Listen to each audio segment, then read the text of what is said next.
Homecoming and Halloween festivities come back-to-back at Pembroke. And UNCP students show their entrepreneurial spirit with new business ventures. Those stories and more up next on Carolina News Today. Carolina News Today is brought to you in part by the Wing Company of Pembroke, serving award-winning wings fresh, not frozen. Live entertainment weekly, 703 West 3rd Street in Pembroke. 10% discount for students and teachers every day. TheOriginalWingCo.com.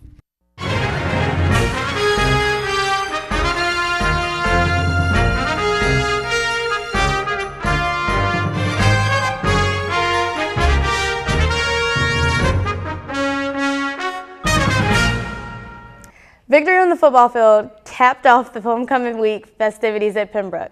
CNT reporter Alex Butler went looking for that Pembroke pride. On the first day of homecoming week, UNCP held their annual Spirit Fest. The forecast predicted potential showers, so the event was moved to the UC Annex for everyone's safety. The event is designed to kick off the week in the right direction. The party was sponsored by Housing and Resident Life and the Resident Hall Association and provided music, food, games, and giveaways for everyone to enjoy. Early in the week, the University Center at UNCP celebrated its 30th anniversary being on campus. The event recognized the James B. Chavis family. Everyone was welcome to attend the event to remember the history of the University Center. Assistant Vice Chancellor Cynthia Oxendon said the University Center has been a gathering place for students over the years and plans to keep this a tradition for years to come with new improvements. So we're always looking for opportunities to expand or improve the facility. One of the projects that the current director, Mr. Aubrey Sweat, is working on is an art exhibit space on the first floor. We're actually in the process of also improving our signage within the facility and outside the facility. On Thursday, the university held the homecoming parade. Floats from different student organizations and departments on campus were featured. Most groups threw candy out onto the street for the crowd. Vice Chancellor for Campus Safety said the parade is a way to connect with other communities. One thing the parade does is that allows the university to connect with the greater community, the county, because we invite everybody. It's an open parade, so not only do we have folks from the university participate, but we had representatives throughout Robeson County. Later in the week, the Givens Performing Arts Center hosted a tribute concert for the famous pop star Michael Jackson. Many people showed up to see the doppelganger, and the crowd loved every second.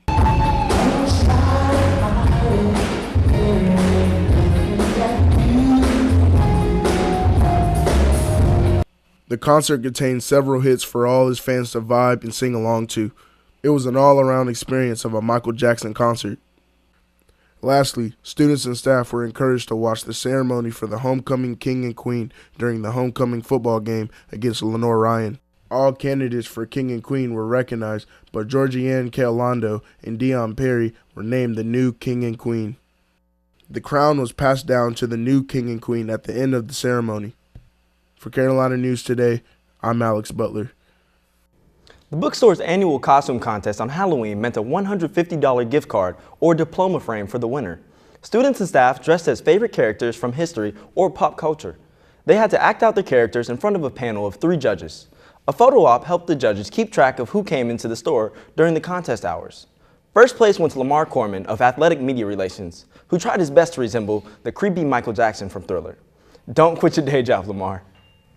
Speaking of creepy, CNT reporter Alex Butler takes us inside an unoccupied building on campus that needs more than a little TLC.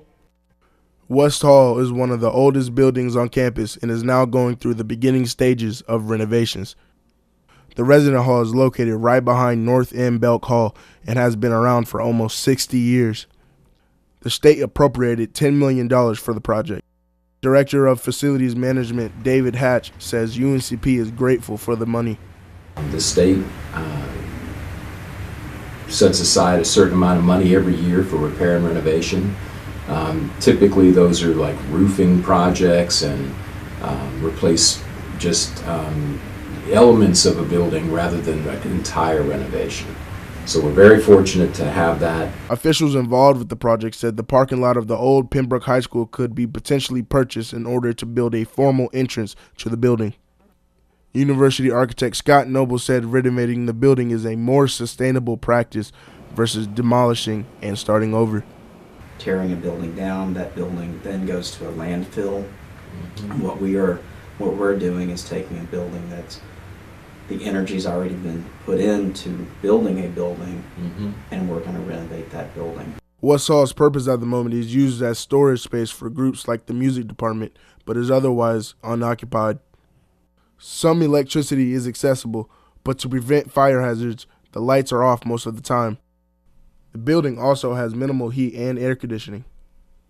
Most furniture has been removed. West Hall is on course to be occupied in the spring of 2019. For Carolina News Today, I'm Alex Butler. Students who appreciate a home-cooked meal have a champion in their corner in the form of a classmate, Nana Adu. He has started a small takeout service in his apartment. CNT reporter Brianna Brookins checked it out. In the summer of 2015, Nana began shooting videos to showcase his kitchen skills, which drove him to think of his cooking pleasures as a business. During this time, he was interning with the engineering plant and living with a family member who did not cook. That's how it all started, trying to be able to find something to eat and not have to buy food every single day. Every week, Nana's Kitchen offers a plate of food for $5 each. The choices vary, but a meat, starch, and vegetable are always incorporated. Nana funds his own business, but sometimes a little help is necessary. I might just get a couple of ingredients from him if he forgets anything from the store, or if he needs me to make any deliveries or anything like that, then I just help him out in that way. Students and friends gather as Nana prepared a homecoming meal of jerk chicken and fried rice. Everything is cleaned, seasoned, and mixed by hand before being cooked, and the result is delicious. The amount of orders changes each week, but this does not stop Nana from pursuing his passion. His customers received a message once their plate was ready, and they just came to pick it up. As a homecoming special, he offered a deal. Students who purchased a plate and referred a friend to buy one as well received an additional plate for free. Otto gave these tips for anyone wishing to start their own business. Just do it, have the drive to do it, just let it flow. Nana has his own YouTube channel where he showcases his skills for the world to see. His videos can be found under Nana's Kitchen on YouTube and under his Instagram at Kitchen of Nana. I'm Brianna Brookins for CNT. Entrepreneurs like Nana can get assistance with their ideas downtown. The Entrepreneurship Incubator is helping one UNCP student with a powerful invention. CNT reporter Antoine Agers has his story. The Business Incubator is open to many young entrepreneurs to enhance their brilliant ideas from a mere conception in their minds to an up-and-running business. Secretary Cheryl Rogers oversees the recruiting for the Jumpstart program, which is a series of steps to ensure that a business plan is successful. We bring learning capabilities to the students here on entrepreneurship, as well as providing them a place to come and create their idea. Jumpstart member Darian Calhoun has his own office where he works on an original piece of technology. This year, he has built 2 prototypes and even was offered $250,000 for his intellectual property, in which he declined. The prototype can charge devices like smartphones and other devices, except for one thing. It actually can recharge itself. It's actually not solar powered, and he created the name by combining Latin, Spanish, and some other dead languages. He calls it the Recarga. The Recarga is the world's first portable charger where the power source is self-contained within the portable charger, meaning wherever you're at, whether it's at the pool, at the beach, wherever, it will be charging itself passively up until you need to use it. So you always have a power source with you. I'm Antoine Agers with Carolina News Today. 'Tis the season for raising awareness of breast cancer and raising funds for cancer research. A large fitness event is still a popular device for getting communities involved in the issue. People were all gathered at the ZMAX Dragway beside Charlotte Motor Speedway for American Cancer Society's Making Strides Walk. This was the 15th year the event has taken place in Charlotte, with this year turning out to be one of the biggest ones to date. 3, 2, 1, let's go! About 6,000 people showed up to participate in this year's 5K walk, with participants walking 2.8 miles along the Dragway and the surrounding area. The event was created to raise awareness for breast cancer, with the analogy being that each step taken in the walk is another step towards finding a cure. ACS member Andrea Whiteside says that the success in this event has been huge for the growth of the organization. Events like this are vital to the mission of the American Cancer Society because it helps us get the word out into the community what we're doing. Of course, we know that education through screening is one of the most important factors in preventative care for cancer. But also letting people know what the American Cancer Society does.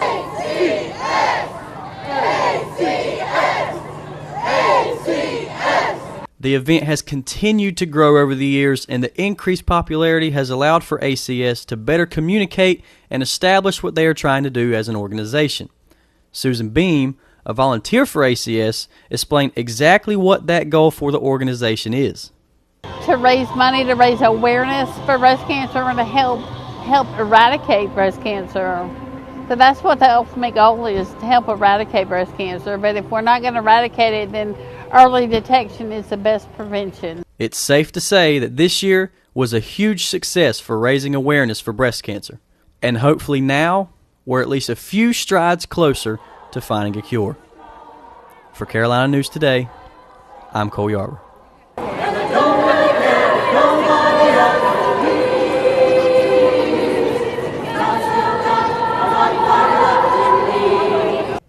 I came to the University of North Carolina at Pembroke for big school opportunities at a place that feels like home. I love our rich diversity and strong traditions. And because UNCP is an NC Promise school, I'll graduate with a world-class education without a mountain of debt. Learn more and apply today at uncp.edu or call 910-521-6262. Our promise, your opportunity. uncp.edu. I have big plans for my future, and I can get there from here. High school football wraps up regular season play with a little shakeup in the rankings. And UNCP football fans finally get some relief. Sports are up next with Dolphus Pearson III.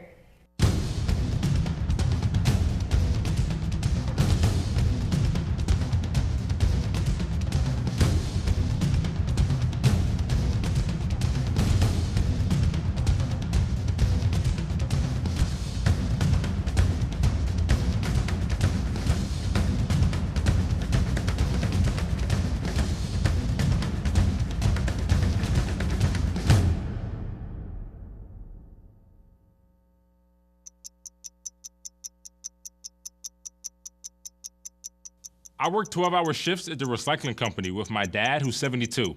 That taught me a work ethic that I carry with me every day.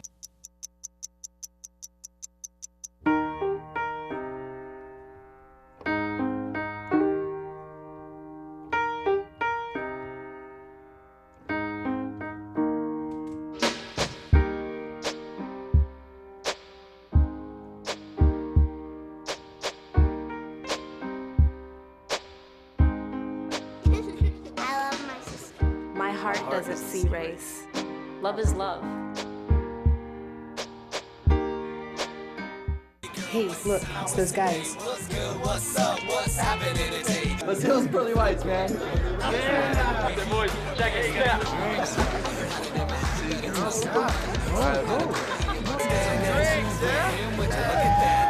Stand up, do my terrorists, don't compare us. Go.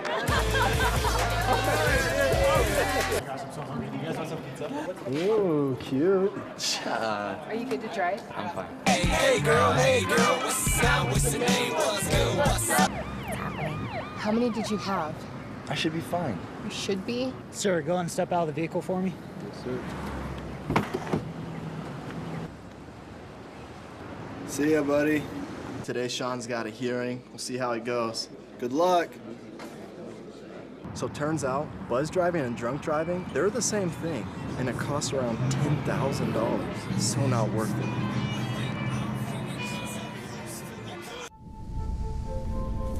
After 15 years of smoking, Eva Marie quit.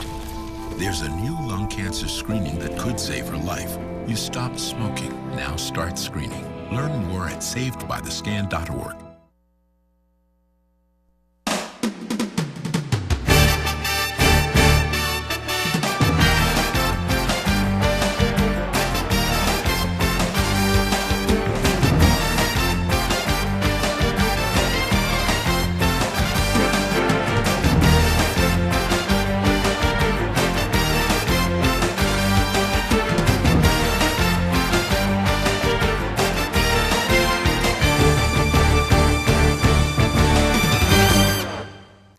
Fighting Scots of Scotland County visited the Lumberton Pirates Friday night. The Pirates were ready to take on the Scots when they charged onto the field.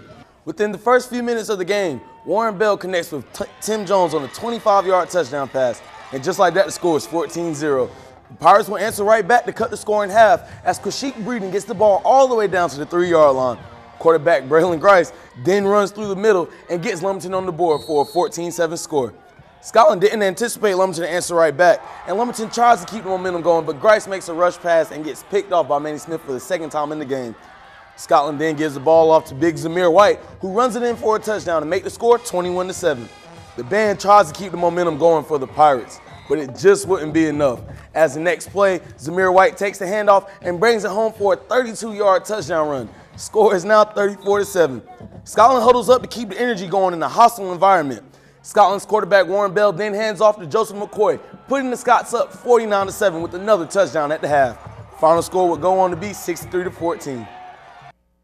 With the North Carolina State playoffs quickly approaching, the Red Devils of Red Springs look towards their matchup against West Columbus this past Friday as a, and I quote, must-win game to solidify their playoff spot. Rob Coe's leading rusher Lee McClain burst through the line to spray the Vikings defense on a 30-yard run to get the Red Devils creeping into West Columbus territory heading into the second. Quarterback Denny McKeitham finds sophomore tight end Corey Newton on a 45-yard completion to put the Red Devils in the Vikings red zone. Senior fullback Jerome Bass then bulldozes his way in for a Red Springs touchdown. And what a great way to celebrate it. No crazy antics, just give the ref the ball. West Columbus tries to generate some offense as quarterback Quashawn Tyson hits Daquan Hardy on an 8-yard completion in hopes of finding some consistency. Third down for the Vikings. Tyson has time in the pocket, yet he rushes a pass that falls incomplete, resulting in Red Springs football. Lee McClain didn't disappoint on Friday as he spins off a defender and fights for every yard as he's finally brought down at the 7-yard line. Hand the ball off to big Jerome Bass, and you'll get good results. This touchdown gave Red Springs a 21-7 lead in the second quarter. West Columbus's quarterback Quashawn Tyson lowers his shoulder on the next play and runs and fights through defenders to get the ball in the Red Springs territory. This kid is doing absolutely everything he can to keep his team alive, a true competitor. Fourth down for the Vikings, Tyson tries to find some running room, but is swallowed up by a swarm of Red Devils. Red Springs will go on to devour the West Columbus Vikings 41-0. Purnell Sweat traveled north to Hope County to face off against the 0-10 Fighting Butts. Purnell Sweat could potentially grab a playoff spot for the first time since 2011. That means these next two games are must-wins for the Rams. Halftime is the best time at Hope County as their band is second. Is that Cardi B I'm hearing? Oh man, it's lit. Sweat quarterback Luke Oxendine hands the ball off to Cameron Oxendine, who plows through an array of Bucks to push the ball closer to Hope territory. If it isn't broke, don't fix it. Oxendine seemingly is breaking tackles at will for the Rams. However, this run wouldn't be enough as Hope County would retain possession. Next play, Hope County quarterback Kevin Thorpe is sacked in the backfield by linebacker Kalen Locklear to force a second and long for the Bucks. Very next play, Thorpe looks for Tyler Crowder down the seam only to have the pass picked off by Syrian Dahl, who takes the ball all the way back to the 6-yard line. Sweat is knocking on the door, and they're hoping that they can capitalize off a big turnover. Luke Oxendine fakes a pitch only to have the ball stripped at the goal line to give the ball back to the Bucks. Just like that, Purnell Sweat's 21-14 lead is in jeopardy. Purnell gives up some free yards with an offsides penalty to end the third quarter. And as we can see, the Bucks have momentum, and they're going into the fourth quarter hot. Next play, quarterback Kevin Thorpe tries to pitch the ball to Desjuan Campbell, but the turnover bug stings the Bucks, and the Rams recover the ball.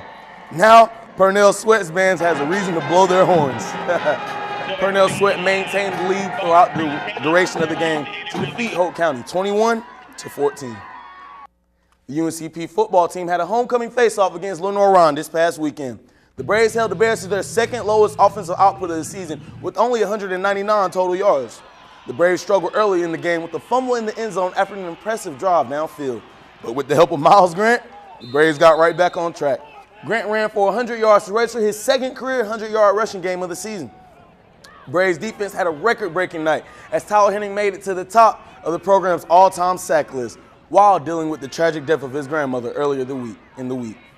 Being a captain, a leader, I felt like my teammates needed me. My teammates needed, to see that I still had that positive energy. And I just felt like that helped a lot. You feel like you were playing a little bit extra today? Yeah, definitely. Just playing in memory of my grandmother.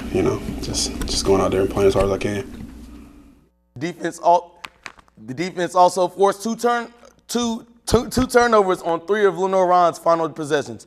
Miles Grant had an early fourth quarter touchdown to help the Braves snap their 5-game losing streak with a 14-10 win over the Bears. The team will be on the road this weekend when they head to Mars Hill. Head coach Shane Richardson talks about how the team kept pushing hard even when they could have quit. They just kept believing, and even coming back from last week's game at Concord, there certainly could have been some energy that was lost and a little bit defeated. Our guys did not show that in practice and obviously today. I think we've got a good, resilient group that's willing to just go out there and have a sense of pride and to keep fighting and to have great energy. The UNCP women's soccer team must love making sure that their games are interesting. The soccer team is played in their last game of the season at the Lumbee River EMC Stadium in the Peach Belt Conference quarterfinals on Halloween night. Freshman Alexis Pittman made her 5th game-winning goal of the season in the 80th minute of the game to beat Georgia College 1-0. The Braves will play in the semifinals for the 2nd straight season in a row and the 6th time in program history. Coach Lars Anderson talked about how the game was tough, but they're ready to move on to the next one.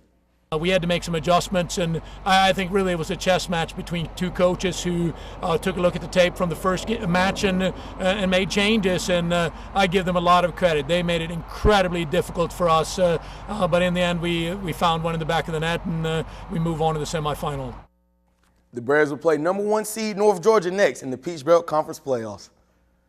The volleyball team took Barton to an intense 5th set on Halloween night. This is the 4th time this season that the team has played a do-or-die 5th set. However, the team came up just 6 points short of a victory.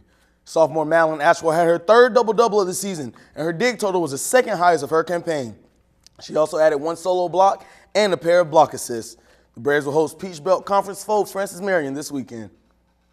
Former Pembroke athletes had a chance to shine again while being inducted into the Athletics Hall of Fame. Our very own Brian Reed was at the ceremony. The Hall of Fame Awards is an event that takes place during Pembroke's homecoming. This will be the Braves' 39th induction, and each year, outstanding past athletes get the honor of joining the club. This year's Hall of Fame class is one like no other. The entire 1978 National Championship cross-country teams entering the Hall, including already inducted head coach Dr. Ed Crane. This is the first time that a team is being honored at the ceremony. And I wanted every man that I recruited to be the best that he or she possibly could be, in the area. And by working out, and my whole motto was that if you have it in you, I will guarantee you, I will get it out of you. The other 4 standout athletes were Margaret Bell, Michael Emanuel, Tammy Ham, and Amy Locklear. Bell was a 3-year women's basketball starter for the Braves from 1978 to 81. Emanuel, who played men's basketball, was a 2-time NAIA All-American selection during both years he played for the team. He's 26 on the Braves' all-time scoring list. Ham was a 4-year baseball starter and led Pembroke State to top 10 rankings each of those years. He finished his career at Pembroke with a pair of all-district honors as well as all-state his senior year. Locklear was a 3-year cross-country runner at the school, including 2 championships in '93 and '94. She also holds the school record for the 3-mile run. The Alumni Awards shared the same venue with athletics that night, of which the recipients were Brad Allen, Brian Edkins, and Michael Robinson. Robinson, who received the Young Alumnus of the Year award, played basketball at the school.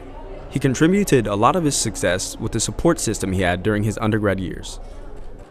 When I stepped on the campus, had some great mentors, was able to network with a lot of great people, had a great coaching staff, people that really were patient with me and allowed me to be the best I can be and be creative and try to become an entrepreneur. So. Thanks, Brian. That's it for sports. Back to you guys in the studio. And that's it for us. We'll see you next week for another episode of Carolina News Today.